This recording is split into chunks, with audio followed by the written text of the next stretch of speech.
Hey, who'd you talk to? What's going on? It's me, Mike Lepre, King Mike L. It's time for the world of legit fantasy wrestling. The Wolf. I know, but it does spell out the Wolf. Lots been going on in wrestling. A lot's been going on in wrestling. And I, for one, love wrestling. I've always loved wrestling. I've been a wrestling fan all my life. I remember being a little kid and seeing these monsters of men just beating the snot out of each other. And I thought, that's great. You know what I mean? Like, there's no lie when I say that one of the things I wanted to do at some point was to be a pro wrestler, but I was just too small. But I would have loved it. I would have been one of the best bad guys there ever was. But speaking about good guys, joining me as always, Joey Paranormal. What's up, Joe? Not much. Yourself? I'm enjoying the night. I got the world of legit fantasy wrestling first, and then we got Bar Fangul. So I'm in it for the night. You know what I mean? I can't wait to do some podcasting. So we got a lot to talk about with wrestling, but to have some continuity to last show, Rita, explain the information that you attained. Yeah. So last week we were talking about John Cena and a heel turn and how, you know, he would sell merch no matter what. He's a hot ticket guy.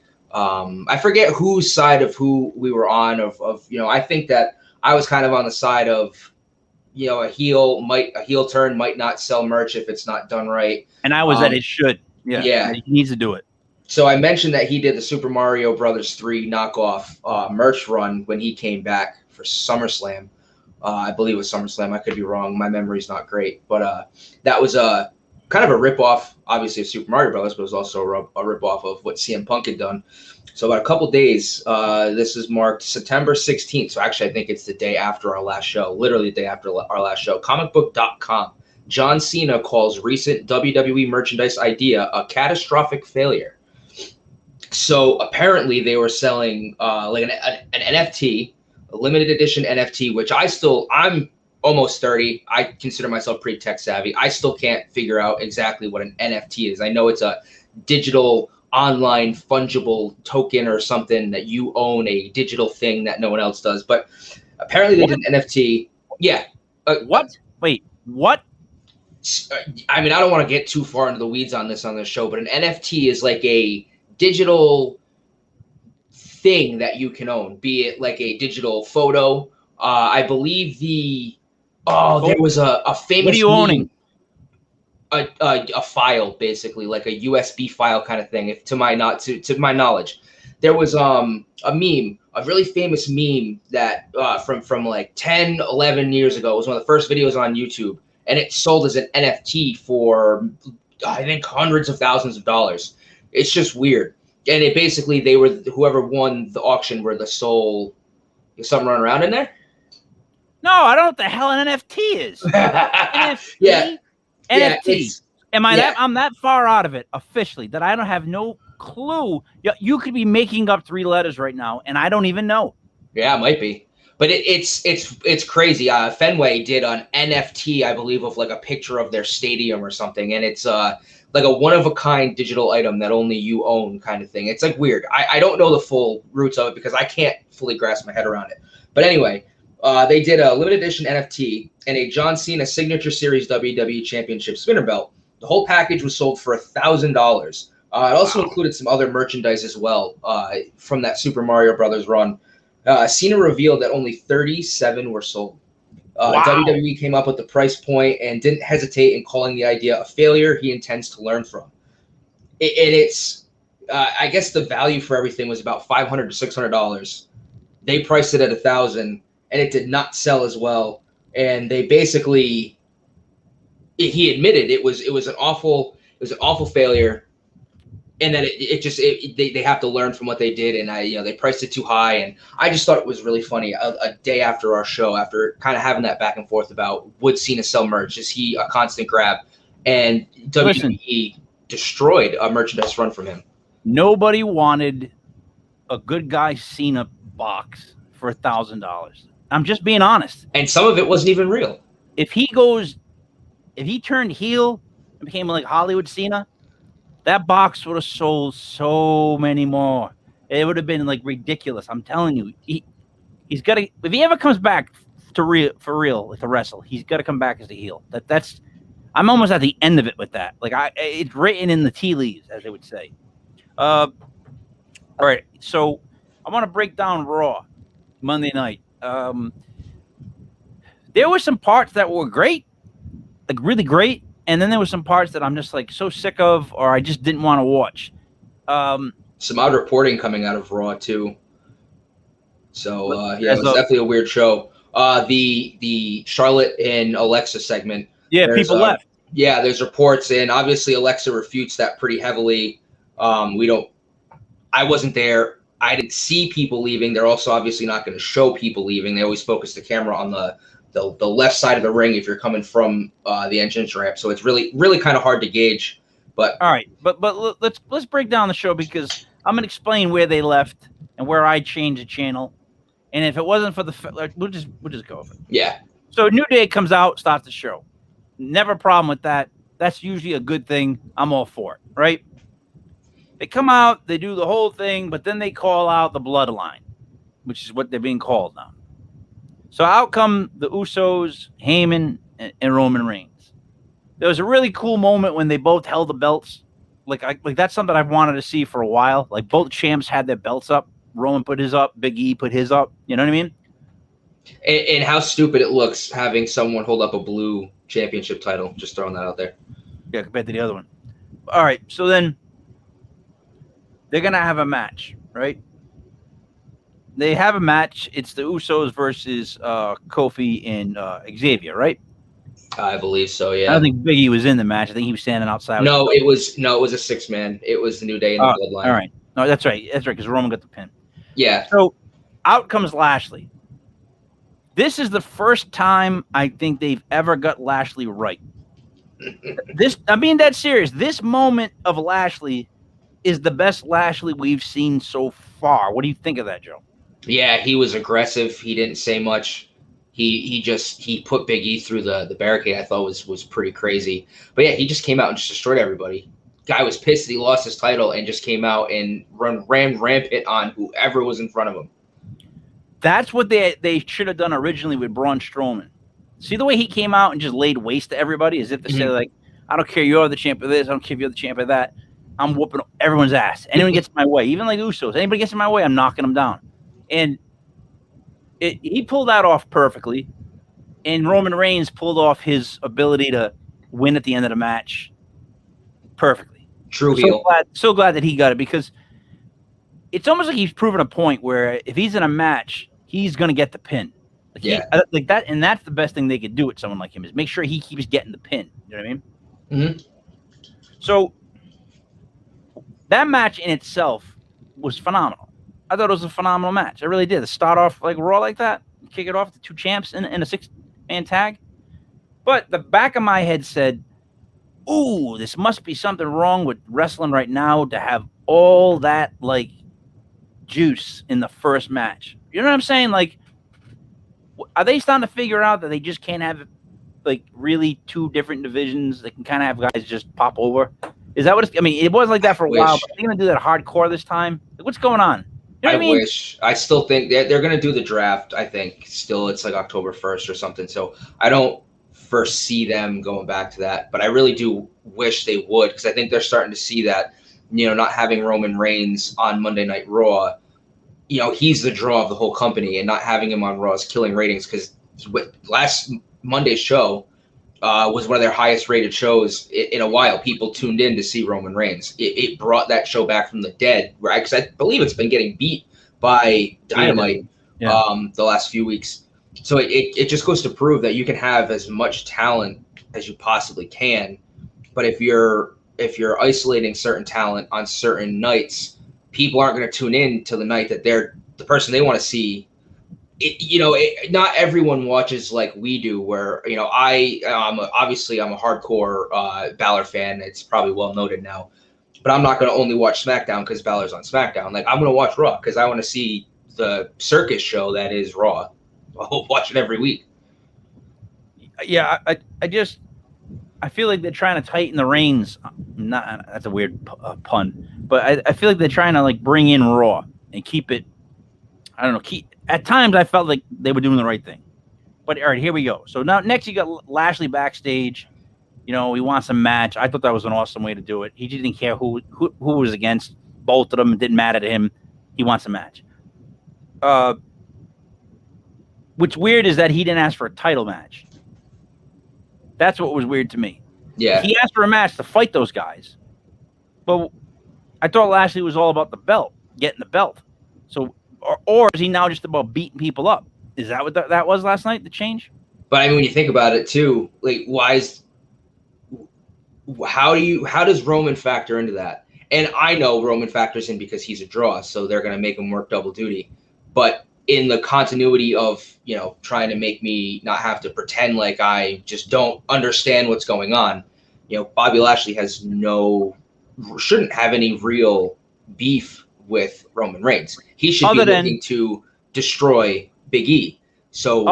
Or he's trying to show that he's the best, period. Yeah, I mean, that's true, and that's very much the case, but it's more to your point where you think that he would not care about Roman Reigns, who's technically on another show, and he'd be more focused on beating the living hell out of the guy who just beat him for his WWE championship. And, he obviously, Big E's a face, so this wasn't underhanded, but in a way where he supposedly, he beat Bobby Lashley, who was injured after a match with Randy Orton. So he didn't lose it in a fair one-on-one fight, in a sense, actually in reality. So you think he'd be chomping at the bit to get Big E in a one-on-one to get a chance to get his title back. Agreed. So now Raw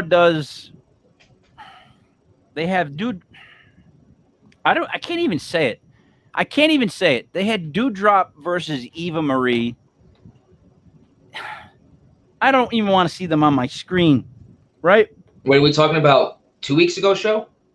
No. That's right. They did it again. That's right. I'm sorry, because we were supposed to forget that they wrestled 2 weeks prior, and they just wrestled again with no real lead up. So Doudrop pretty much gets fat shamed on TV. We're still using that angle. Which is ridiculous. We're still using that angle. Like, here's the thing. I don't have a problem with that in the world of wrestling. Like, they have had guys dressed up as... They had Sergeant Slaughter defect to Iraq. I mean, I don't care what they do in wrestling. They can say... To me, wrestling's almost like comedy.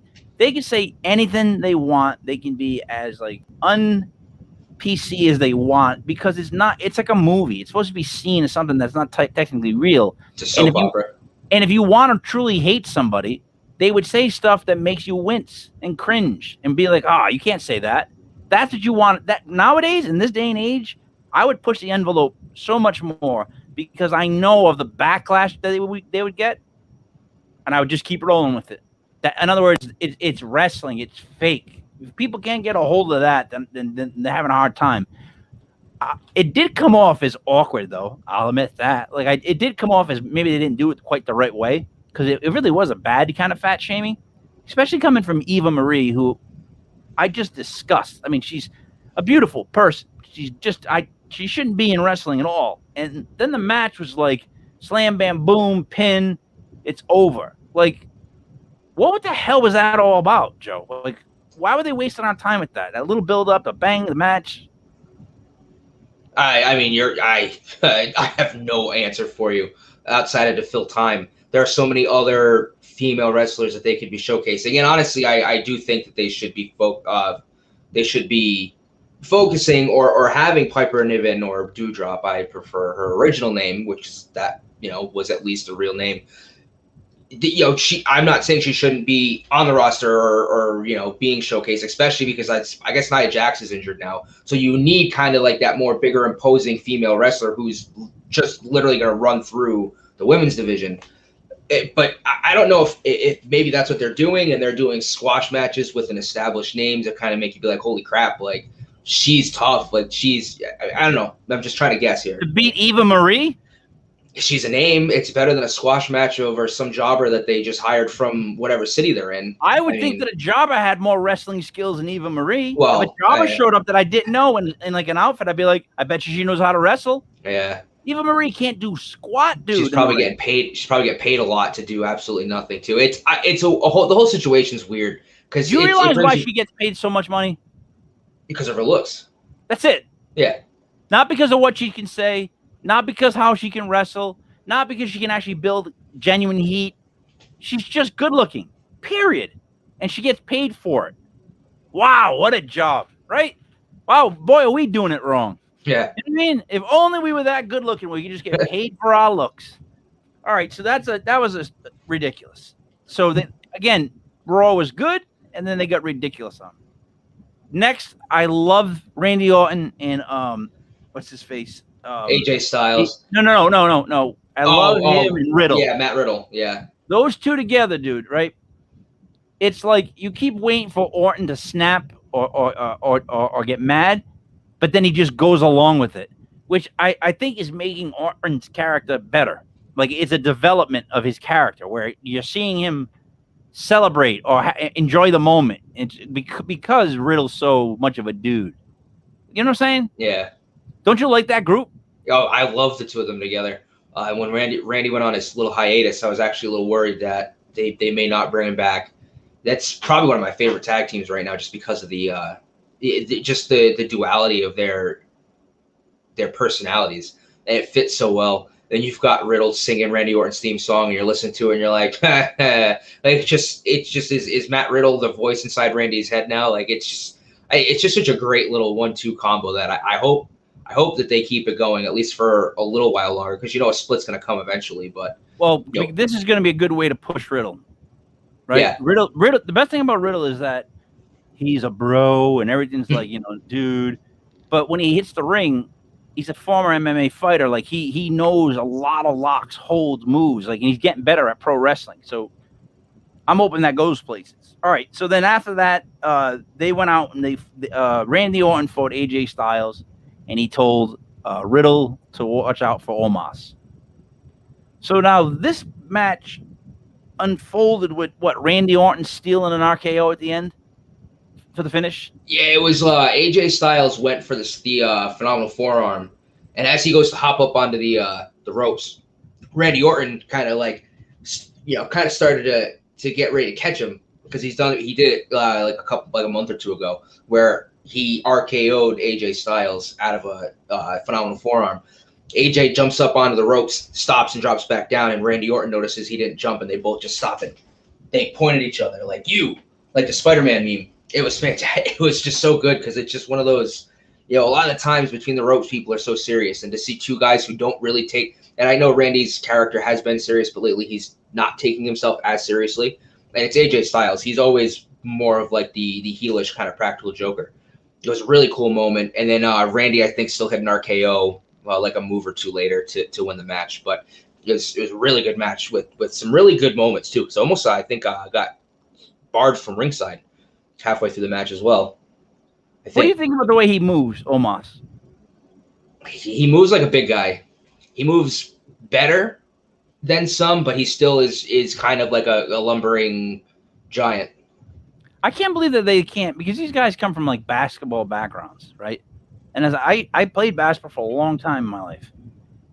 Big guys nowadays are athletic that play basketball. Why can't they find a big athletic guy? Like, why do they keep getting like the centers that that in college were like hard to get them up court? because they Yeah, just didn't win and they just were lumbering around. That's what he reminds me of. Yeah, they stood in the paint for 2.5 seconds, and then they got out of the paint, and then they get back into the paint, and then they maybe like shuffle. I don't know, because I think a lot of those guys are playing basketball. Like all the tall athletic guys, they're playing basketball. I'm just saying, like, it seems like all the big guys that the WWE have ever had, how many of them are actually like legitimately like athletic? Yeah. Big Show I think was at once way back. He was a basketball player. He could go off the top ropes at once back in WCW, but even that he was kind of lumbersome. So like I can't think of a big guy. Khali could barely walk. Yeah. He could barely walk to the ring. Yeah. Big Khali. I don't get it. All right. So next was all right. So here we go again. Shayna Baszler versus Nia Jax. I think this was an angle to write Nia Jax off TV, because I saw an article today that said that it could be kayfabe because the WWE put out the release, but they did mention that she needs surgery on her elbow to repair something. So I don't have it fact checked if that's real or kayfabe, but it sounds like, or it looked like it might have been a way to kind of make Shayna look dangerous like she used to, and also kind of write Nia Jax off TV because of supposed elbow injury. All right, but what I got from it was they would build it up. What's her face, Shayna Baszler, to be like this beast. They've been doing that for like a year, but like on the down low. Like Shayna Baszler is somebody you could put in one of the matches with the champs, and she would just demolish them. Like she could just demolish them and beat them up. But we don't ever put her anywhere near the belt. Like she's been like being built up as a badass on as a tag team champion at one point. Like, what are they doing with her? Like, we know she's a badass. You showed it to us again for a long segment. What's different about her? What did you add to that character that we didn't know? Because you're not pushing her, you're not moving her. So is this maybe the moment where they're going to start to move her? Like, I think they need to have someone lined up after Extreme Rules for the Raw Women's Championship, whether it be Alexa or Charlotte that retains. So it's possible that could be the next program. It's hard to tell because, again, there's the rumors that Vince doesn't really like Shayna Baszler because he thinks she's boring.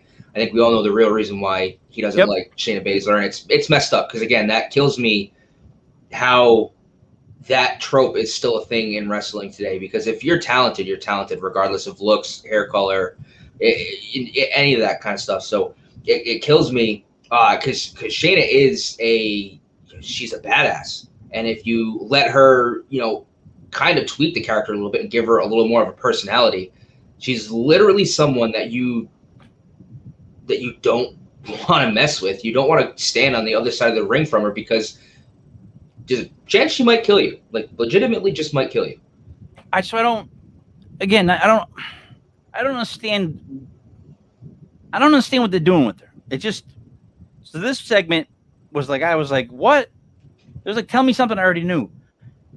And then you had Angel Garza and Humberto Carrillo. Yeah, I believe it's Carrillo. Now they're back together again. And they made a comment about how like they're like the best looking young talented tag team on the thing, whatever.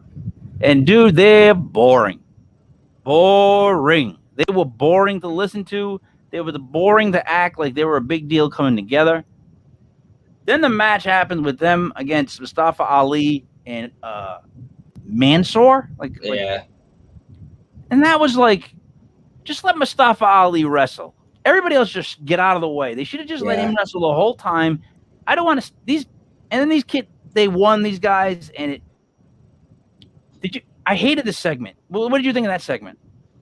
I think it was good from the perspective of building a new tag team, because I do think Garza and Carrillo are good lucha-based wrestlers. They come from really good backgrounds. Boring. But to see Ali and Mansoor, at least just anything to do with Ali, just slight left turn here. But there's 3 wrestlers that WWE has that I hate them for not doing anything with, and that's Prince Puma, or most people probably know him as Ricochet, Cedric Alexander, and Mustafa Ali are three just ridiculously talented wrestlers that they bury. And it sucks that Ali was given an opportunity with that Retribution faction. Retribution was the worst thing the WWE's done in a really long time and kind of ruined 4 careers, re-ruined Ali's career, for being honest, because where's Maya Kim been? And she was phenomenal in NXT. She was awesome in NXT, and she's been buried now because they gave her an awful. Actually, it was either Mercedes Martinez or Raquel Gonzalez. I think it was Mercedes Martinez who was fired from the company. Basically, was like, "Hey, this is gonna suck. I'm out. I'll go back to NXT." And then they cut her. Months later. They destroy everything about Ali, and it sucks. And I just wish that they would give the kid an opportunity. He's never going to win a World Heavyweight Championship, but build a good mid card. Bring the cruiserweight title up from NXT and make it worth something to like. I mean, you look at boxing, and you've got championships for all different weight classes. Bring the cruiserweight title. Bring the light heavyweight championship back. Give a title to guys who aren't going to be believable World Heavyweight champions, but can still showcase how freaking amazing these guys are at, 210 pounds, 180, 185, whatever they are. I don't agree. I really don't agree. And I'll tell you why. Because wrestling to me is beating the other person up and winning a match. So some of those guys, like as much as I like, what's his name? The super spinny one? Ricochet. As much as I love watching Ricochet move, and as much as I just like him, like wow, like the fact that he's so athletic, it's beyond me. Like I can't believe how athletic he is. But he's a little guy doing athletic moves, and in my head, I can just see him doing a flip and some gigantic guy catching him and smashing him to the ground, and it's over. Do you know what I mean? Like that's the problem I have with guys like that. Like yeah, I agree with you, but they tried having 205, and nobody wanted to watch. And it's because wrestling fans, they like those guys on the indies. When they get up to the WWE and they're surrounded by monsters, it's like they're in a different world. Like you got to, if I was standing in a room full of kids, I'd be the toughest guy in the room, I would hope. But you put me in a room full of pro wrestlers, I got to get out of there. You know what I'm trying to say to you? So it's like weird like that. Like I get what you're saying, like they're good with all these moves and whatnot. But could they beat somebody in a match? Like, could they beat someone up? They all have to kind of have that. And that's always been the issue with old school wrestling fans to new school wrestling fans. The old school wrestling fans are always like, that guy has to look or do enough to look like he could beat this other guy up and take the belt from him. You know what I mean? Yeah. All these flips and stuff against like a real heavyweight like Brock. Like, what's that going to amount to? You're eventually going to get squashed. Right? Well, I think you're missing kind of the point that I at least I was trying to make is that obviously nobody's going to believe these guys are going to be World Heavyweight champions. And I get 205 Live failed. And it mainly failed because it was a second show that they ran after, I think it was like SmackDown episodes. So people aren't going to stay to watch it, and people aren't going to really look to tune in. But if you take out these Doudrop versus Eva matches and these useless tag matches where you try to establish tag teams that shouldn't be established when you had great tag teams that you've broken up for stupid reasons, you could put a cruiserweight or a light heavyweight championship match right in the middle of the show and let some of these smaller talents at least get featured on Raw and SmackDown. And I like that they're doing the cruiserweight championship stuff on NXT because at least they're getting it somewhere, and the NXT fans are a little more receptive to better like indie style wrestling. A lot more. At least it has a home somewhere. But a lot of these guys, I will take it to my grave that I watched Lucha Underground like the first season and a half, and then it just got a little ridiculous for me. I obviously really liked watching Johnny Mundo, John Morrison, Johnny Nitro, Johnny Impact, whoever you know him as. Loved watching him and watching Prince Puma, who is Ricochet. Their matches were phenomenal because it's guys who do just spins, flips, and all this crazy hippity-doo-dah stuff that if you're an old-school wrestling fan, you don't have to love it. And you don't have to – it's not going to get shoved down your throat. But it is, Joe, because you just replaced fluff with other fluff for us wrestling fans. A lot of us change the channel when these cruiserweights come out and they fight in the middle of Raw. And Raw cannot afford that. It's just a fact. People tune out when those guys come out. Some people would stay on. NXT is a great place for that. But Raw, you get people that tune out. I think you just have to give them a chance. You gotta just do something with them. I don't know. They're just too talented. Put them on NXT. Put them on another show. I'm telling you what people on Raw are expecting, what they're looking to see, and it's guys who can fight and wrestle. Like, you can consider them like a, I don't know, somebody that could win the belt. But so to me, that's like, so they went Shayna Baszler, Nia Jax. I was like, that match. I was like, geez. And then they come out with Nikki Ash and Rhea Ripley. Now, I appreciated what they had to say about the fight against children's cancer. To me, I always wondered why. Now, no offense to any other cancer, why they always wore colors and all this other stuff, like every other cancer. But to me, the worst cancer of all has to be with children. Like, I would rather have it than a kid. And if you're somebody who doesn't say that, then there's something wrong with you. So you know what I mean? Like, that was really cool, but the match was not. It just wasn't. I don't like the superhero character. It's never worked. The only one who ever pulled it off was the Hurricane, because he played it up. He was so sarcastically played it up. You know what I mean? I didn't like that. They win the belts from Tamina, no one's Mina, and Natalia, right? Why? Why, Joe?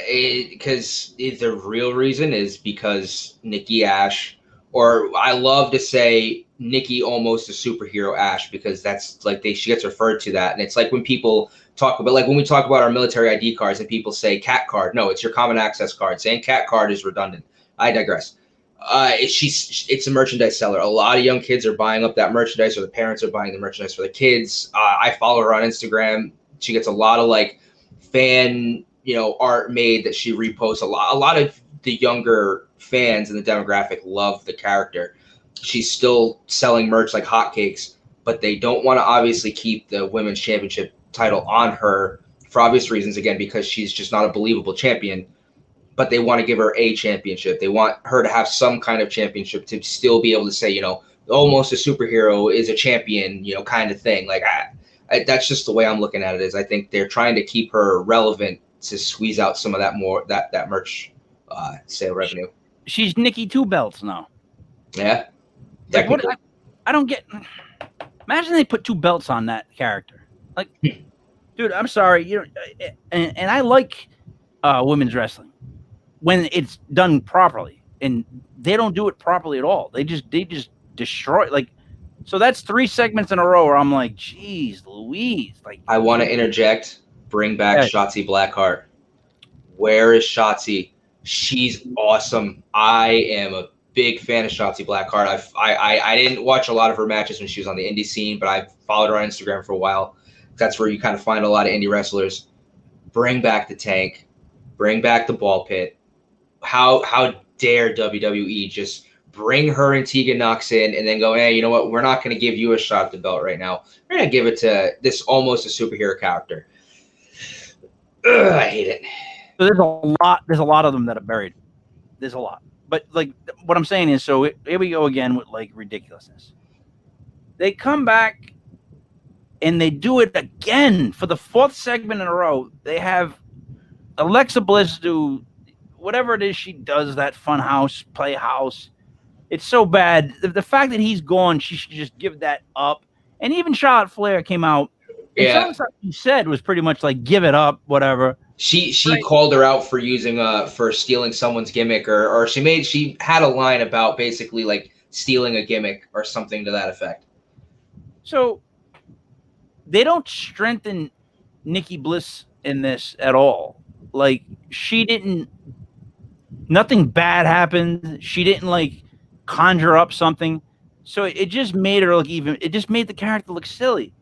And then the dolls, oh boy, between her doll and the one she made for Charlotte, and then Charlotte beats her up, gets the pin and rip it. There's no match. I mean, she rips her up the Charlotte doll as she's leaving. It's like, why? Why did we do that segment? Why? That's a backstage moment. They could have shot it backstage. Why was it in the ring? So I'm going to preface this by saying something I've said before, that I'm a big Alexa Bliss fan as well. There's Alexa Bliss and Shotzi Blackheart are probably two of my favorite female wrestlers.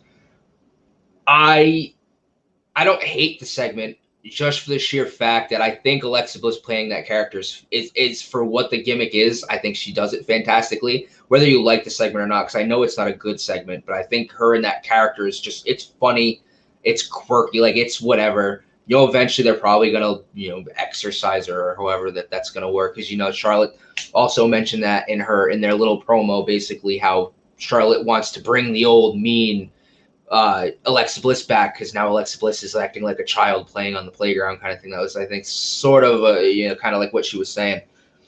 And does she bring her out? Is that what's going to happen? Is Charlotte going to bring her out and bring her back to being who she used to be, and she's going to be with Charlotte? No, because I believe the doll sales are actually selling well, and they're going to keep rolling with that gimmick until it's not profitable. It's the same thing with Nikki Ash. All right, I'm going to touche you, though, on this whole merch thing you keep pushing. Bray Wyatt was selling more merch than anybody, and they cut him. So I believe that was also due to the fact that from different articles I've read, just from the digging I've done, obviously his merch sales were great. However, I think he was not willing to play, which I agree with him on this. I 100% agree with where he came from. From what it reads like, he wasn't willing to play ball with the powers to be at the WWE with the Fiend character. He was being very protective of the character, while obviously you saw the WWE did not care as much with the character with the Hell in a Cell match with Seth Rollins, the basically squash match to Goldberg in Saudi Arabia. So I think the bigger issue was that they wanted him to go left and he was going right.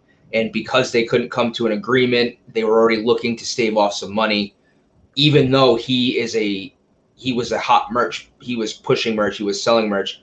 They can find somebody else to go sell merch, which is what they did. They gave the gimmick to Alexa Bliss and were like, we're still going to probably get some sales out of this. So what I'm saying to you is they could push the Alexa Bliss merch and the superhero merch onto something else too, and get rid of those stupid characters. But if they're selling the WWE, I mean, it's been known for a long time, the WWE, if you sell merch, one of the biggest ways to get a push is to be able to market your own merch. The only thing I think that really they never got behind, and we talked about it before, was Rusev Day, but they still put Rusev Day on a shirt and sold it because they knew it was going to sell money, make money rather. Even though they hated the gimmick, they knew they were going to sell them, so they made the shirts. They never addressed what happened when she came out at WrestleMania and was like oozing black stuff, and it messed with the Fiend's mind. That's a moment where you have to kind of explain. Yeah. There had to be, and the fans, we're still like thinking of that moment when we see Alexa Bliss. And that, are you never going to explain that to me? How she was that powerful at that moment, and now she's like this? Like, are they never going to explain that? Like, that's horrible continuity. Well, they expect you to forget about things. It's honestly, it's how they've operated for a while now. They make snap. I mean, when you get scripts, and for apparently what I read, the script from WWE Raw on Monday wasn't finalized until 6 o'clock. So when you have a business model where your live shows aren't done with scripting until 2 hours or an hour. Is it 2 hours or an hour? An hour or 2 hours before you go live. You're never going to have true continuity, because there's going to be storylines that they forget about. There's going to be little pieces that they're going to forget about because they're still writing. They have 7 days to write a show, and they're still coming up with the show hours before they go live. There's always going to be continuity. And I think, again, they expected Bray Wyatt to hang around, or they could see the writing on the wall that he wasn't going to play ball and they were going to let him go. So they went, you know what? Screw it. This is how this gimmick's going to end for you. That's it. We're done. So at this point in the show, I'm sticking around just for the main event. I've gone through 4 segments where I'm just like, I can't believe they're doing this still on this show, right? Yeah. Here comes segment number 5 in a row, the 24/7 belt. I could care less if anybody in Hartford, not Hartford, what part of Connecticut are they in? I think they were in Hartford. No, Stanford, Connecticut. Oh. I've driven by that so many times. If anybody's there and they ever listen to me and they ever like go back and listen to this podcast, please stop it with the 24/7 belt. The Hardcore Championship was dope because people were killing each other to get it. Literally. The 24/7 Championship is like a comic routine that only R-Truth is really good at. That's it.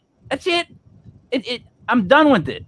I'm so done with it. Like the fact that you can hold that championship and be considered a champion is ridiculous. It's stupid. What do you have anything positive to say about it, Joe? No, I think the belt's ugly. I think it's run its course. I love that they've been giving R-Truth screen time with it because I think R-Truth is an absolute gem for the WWE. He's probably one of the funniest superstars they've had in a long time. But it's up there with the tag team championships. It's just an ugly title. It just doesn't look good around anyone's waist. It's not a cool thing to have over your shoulder.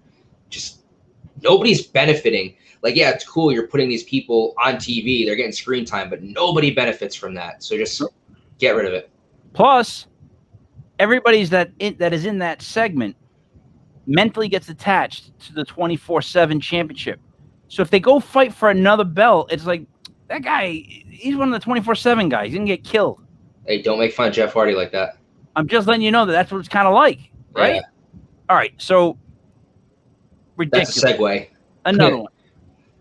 Here comes Jeff Hardy to fight Sheamus. If he wins, he gets a 3-way match between him, Sheamus, and Damian Priest. So here's what I didn't like. I know that they have to build up the 3-way. I get that, right? I wanted to see Hardy beat him just clean. Just Hardy beats Sheamus. Like, wouldn't you like that more? I'm being serious. And then Damian Priest comes out and does something. Like, why do all the matches got to be like that? Like, I know it's a 3-way match. We know that he's fighting to get into a 3-way match. Why does someone have to come, the third guy have to come out and interfere? Let it be a clean match. Like, wouldn't it be great if Hardy started to build up? He won that one. And it's like he's building up speed. Wouldn't that have been better than him? I would. I would give like a toenail to see Jeff Hardy win the U.S. Championship. I say toenail obviously because I really wouldn't give a limb, but I would love to see him win the United States Championship again. Give him one last belt before he ends up over at AEW. I don't like the roll-ups. It's the most devastating move in all of sports entertainment, and it's kind of getting old because it happens a lot. But I think the biggest thing is they're trying to still, because people love the No More Words entrance. They're trying to keep Hardy relevant to a degree, but the guy's broken, and I don't mean it in the gimmick. I mean, he's definitely worn down for his age, for the drug use, the wrestling, the crap he's put him through. Some of my most favorite moments as a wrestling fan have been just watching Jeff Hardy way up high come crashing down onto metal, wood, whatever it was. So I think the biggest thing. And now he's face paint that have eyes on his eyelids. That's kind of what he is now. I think that's all him, though. I think that's creative, actually, letting him kind of do what he wants to do. Because if you look, like, again, I bring it up again, but Instagram, I follow him on Instagram, and a lot of his, like, that's like he paints. That's how he paints. Like, that's just his, like, artistic side coming out. I think it's him. I believe that. I'm saying that all now that he's kind of known for is that makeup. Like, his wrestling has deteriorated to the point where he hates doing the Swanton Bomb. I've been saying for years, every time he does it, he hops up and he holds his back and he looks like he's in so much pain, and it's not kayfabe. He is in literal pain. And even on Monday, he did the Swanton and Sheamus got his knees up, and it's like, man, you got to protect the guy a little bit better. I mean, you're going to have him front flip onto someone's knees. Like, that's got to hurt. It's not going to feel good. No. And so they didn't make Hardy look credible enough in this. And they made Sheamus look not so credible. Like, they only built up Damian Priest, who wasn't in the damn match. That's what I felt like after that match. What did you think? Like, I don't think they did either one of those guys justice. No, not really. I think it was, again, you said it was basically just a way to get Hardy into that match. I think because Damian Priest and Jeff Hardy have really good chemistry, and their match from a week or two ago was pretty good. They had that little sequence where Jeff went for or one of them went for like a single arm takedown and it was reversed, and then one went for like a neck breaker that was reversed, and then I think Damian Priest went for like a head clap that Hardy reversed, and Hardy went for the twist of fate that was reversed. It was like a really cool little sequence that was a little slow because obviously Jeff doesn't have the speed like he used to. So I think they kind of wanted to shoehorn Hardy in because his chemistry with Damian Priest is really good, and then it also gives like Damian Priest is going to retain. And it's going to look better for him to get a push with beating Sheamus and Jeff Hardy, who are both former WWE champions. All right. So then we finally get the match we wait for. Big E, Reigns, Lashley. Now, what did you think of this match as a closer? First of all, I think it was a phenomenal closer, booking-wise. But what did you think of the actual match? Oh, it was really good. You have three heavyweight, big guys who, at the moment, are your three biggest superstars beating the living hell out of each other.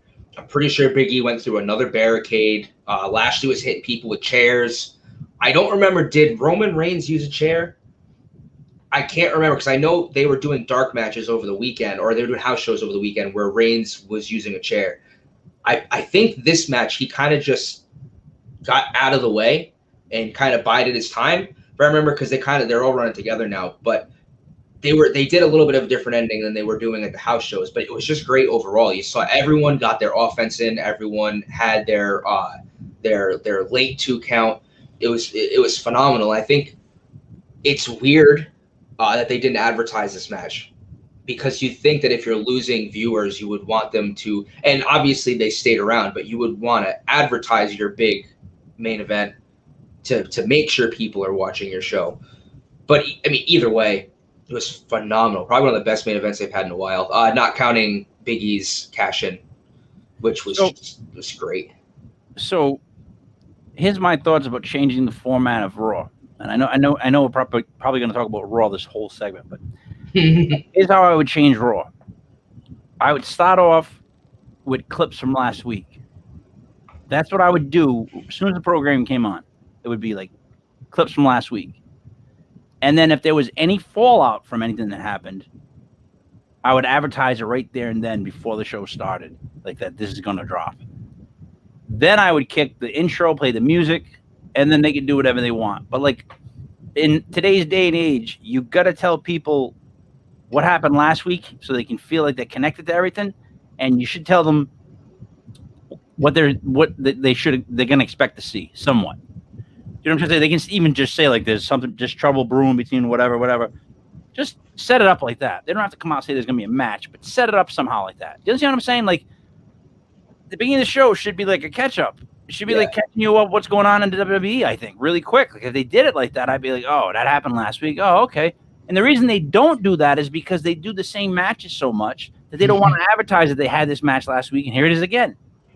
But they need to do that, Joe. They need to change the way of the structure of the show. That's what's wrong with it. Treat it more like SmackDown does in the sense of like keeping records. Like throw guys, tell us what's going on before the show starts. Am I right or wrong? No, you're right. I don't necessarily. I wouldn't love to see, me personally, I wouldn't love to see a video package like that before every show. I think, you'd still need to have maybe your fire promo or maybe a quick match to start. But you're not wrong that they should do some kind of recap. I think the issue with them doing a recap and why they won't is because it would expose not only the fact that they reuse matches, because I mean, I love seeing Randy Orton and AJ Styles, but how many times have we seen that? But it's also going to expose that their continuity issues. I mean, they have more plot holes than a Harry Potter movie. It's ridiculous. Never seen it. Never seen anyone. I'm not going to go down that rabbit hole, but I grew up with that. But they would expose themselves for how awfully they write their shows on a weekly basis. All right. Around the rumor mill, what I read, rumor one was Daniel Bryan is saying that he plans to use the yes chant in AEW. I don't see how WWE could have any sort of legal action or anything against that if all he's doing is saying yes and pointing up. They can't copyright a motion, can you? They'll sure as shit try. I mean, I would. It's the fans are going to do it regardless. I think if because I thought I'd seen that he wasn't going to use it, but I think either way he shouldn't. Just because if you're trying to sever, which they all are trying to kind of do, like sever their ties from WWE, they're starting fresh in AEW, and they're kind of getting a fresh start to be themselves. The fans are going to chant yes. They're going to do. They're going to do it. But maybe don't play into it as much and try to be a little bit different. I mean, they're already pushing him as kind of this like aggressive badass, which WWE never did with him.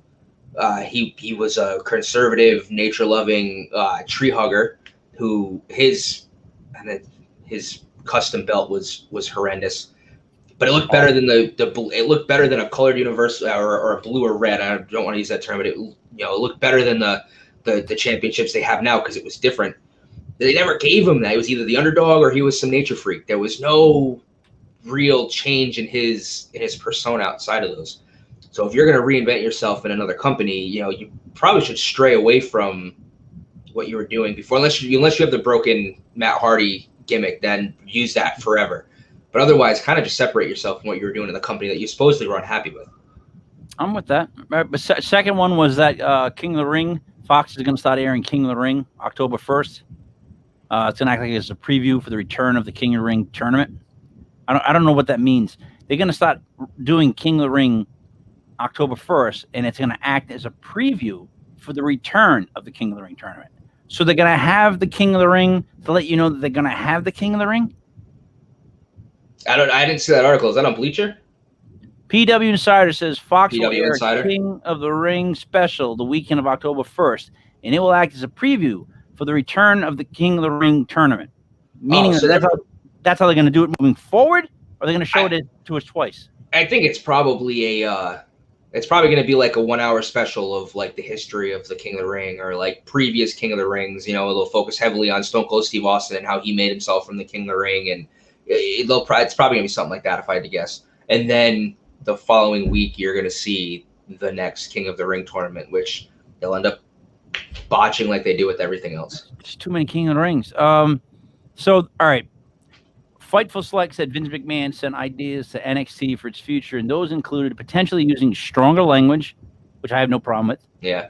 And changing the gear women's wrestlers wear, though it was unclear what he meant. I know what he means. Yeah, we all know what he means. Put him in bikinis, basically, is what he's saying. Old man. But that's what he's really saying. He's like, get the... Here's Vince McMahon. No offense. I only want attractive women with boobs in tight clothes. That's it. Get it done. That's basically what he wants. Without saying it flat out, we can all tell. We all know him. Been around wrestling forever. That's what he wants. Big guys with muscles, tall guys, and girls that are just nothing but attractive. What do you think of them trying to change the gear and the problems that's going to cause? I'm not a big fan of that. Granted, as a kid, like it was great, they had like the bra and panties matches and the schoolgirl outfit matches and stuff. And as a kid or as a teenager, you love that stuff. But for one, it's not 1999, it's not 2002. That stuff just doesn't fly nowadays. And on top of that, I do think that there are a lot of really good women superstars throughout wrestling in general. And to I think degrade that by just saying wear skimpier clothing and basically saying wear skimpier clothing and do less besides just go out there and be hot, I think is ridiculous because you're killing something that you tried so hard over the past 4 or 5 years to make. Like the women's revolution, they had the first all-female pay-per-view, which must not have done good because they haven't done it since. But I thought that was fantastic because I get that the muscle tone, the body types, they're a little different.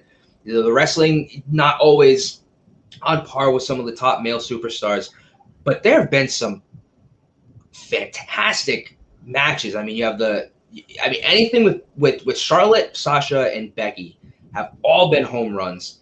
There's been some really, I mean, I think the tables match between Alexa Bliss and Becky Lynch, where Alexa Bliss won her first title, that was fantastic. And honestly, the power bomb off the apron through at the table on the outside was a crazy bump for Becky Lynch to take. I just thought was badass for the end of a match.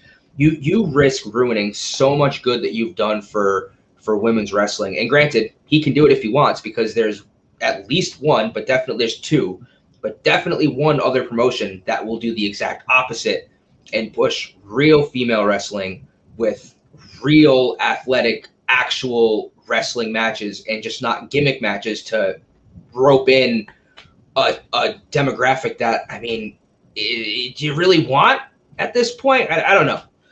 I'd hate to see that happen. Do you know why, though, the women's pay-per-view didn't succeed? No.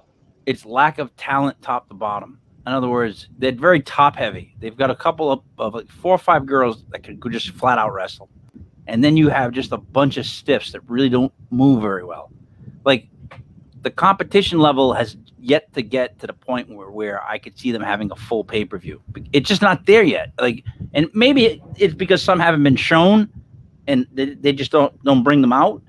But in general, a lot of those matches were just boring unless we're talking about one of the main names. So like my issue with that is just not it's not thick enough of a division.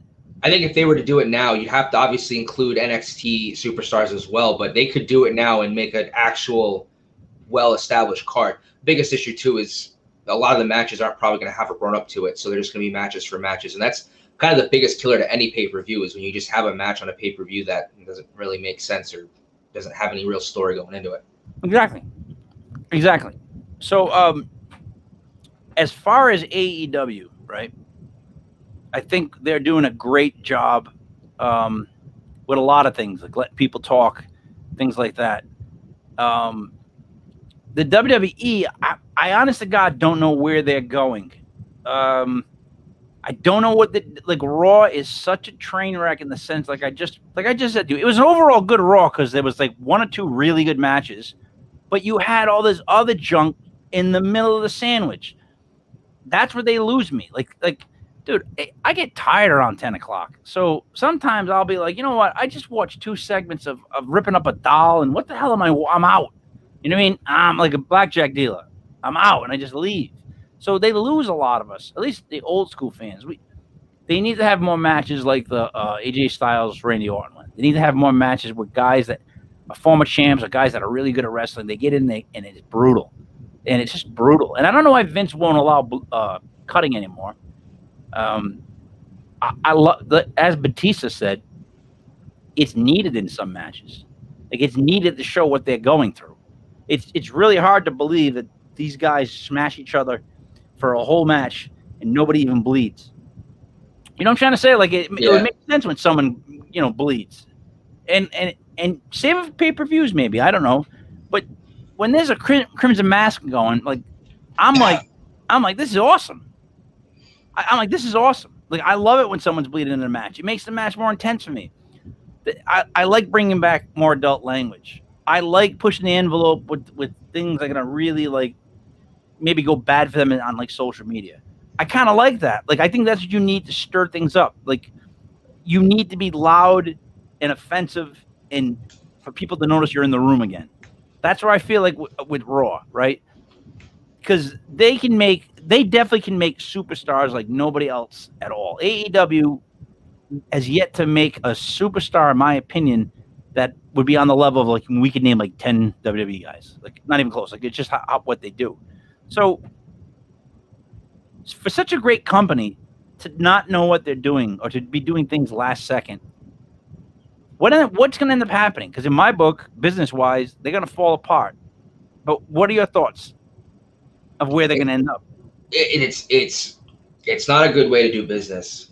And if AEW can start luring in indie talent before they get to WWE and can start cultivating, like, again, I've said his name probably 10 times on this show, but like Hangman Page, I was really, interested to see what they kind of did with that character. They haven't done much, but they have some guys that if they made these guys household superstar names, and I don't mean, like, obviously they've got Bryan Danielson And obviously Kenny Omega's already there. But these are guys that were made prior to joining AEW. They're household names that, like, if they were to lure over some really good New Japan talent, like, I don't know New Japan as well, but as well as I do others, but I do know there was a wrestler, Tanahashi, who was like the John Cena of New Japan Pro Wrestling. If they were to get someone like that who hasn't really been exposed to the American audience, and I get obviously like language barriers, it's really hard to make a superstar who doesn't really speak the language. It's kind of the issue with like Shinsuke Nakamura and Asuka, I think, in WWE. It can be tough, but if they were to pull talent like that and build them up, and if AEW can make superstars like the WWE has, then the WWE will fail, because people just won't want to watch the same recycle old crap that they keep getting fed in WWE, because it's tough when you watch a show and you're like, why am I watching Doudrop and Eva Marie again? Why am I watching AJ Styles and Randy Orton? Yeah, they have a great match, and they always will, and I'll watch them a million times as long as it's not week after week after week. I mean, if you want, like, there's got to be some other way. You can't just keep having them fight every week and expect us to be like, oh, you know what? I don't remember them. I've never seen a phenomenal forearm done from that side of the ring before. Oh, an RKO out of nowhere. Never seen that come out of nowhere. It's at some point you have to do something different. And I think making Big E the champion is a start, but it's got to be like, I'll say it again. Have Finn Balor pin Roman Reigns, and it's an Extreme Rules match now.